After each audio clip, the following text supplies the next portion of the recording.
One of the best parts of my job with Redlands City Council is the chance to share the positive things that are happening in the region. Actions that are conserving the natural environment. Land for Wildlife is one such program. Now Marie, you've been working with Council for a long time. What is Land for Wildlife? Well, Stacey, Land for Wildlife is a program that's run through southeast Queensland.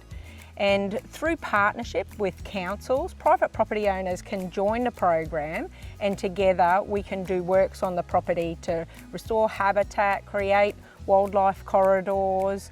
We do a lot of weed removal, we look at pest management.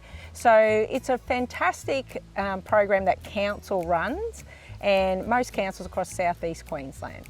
Today, Marie and I are catching up with Deb Metters, Southeast Queensland's Land for Wildlife Regional Coordinator.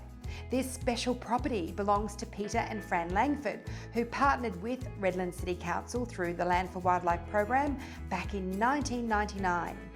Oh, Stacey, welcome to our property, our Land for Wildlife property. Well, thank you for having us out here today, Peter, and your wife Fran, of course. So why did you both decide to get involved in Land for Wildlife all those years ago? Over 20 years ago.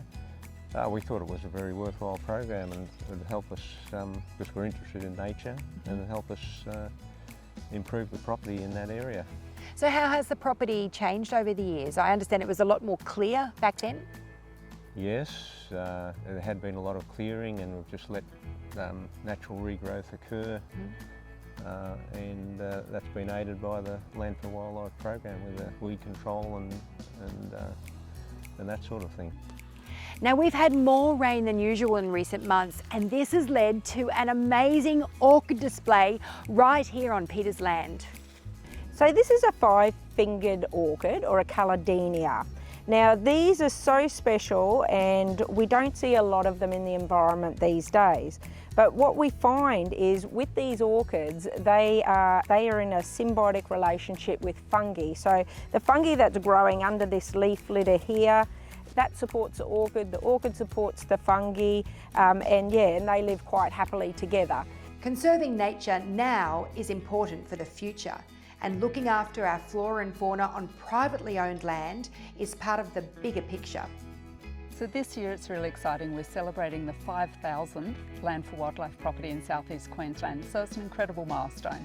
It is great news, that's for sure, because it means more homes for our wildlife and healthy ecosystems, right? Exactly, and imagine collectively 5,000 properties across the region, just like what Peter and Fran are doing here.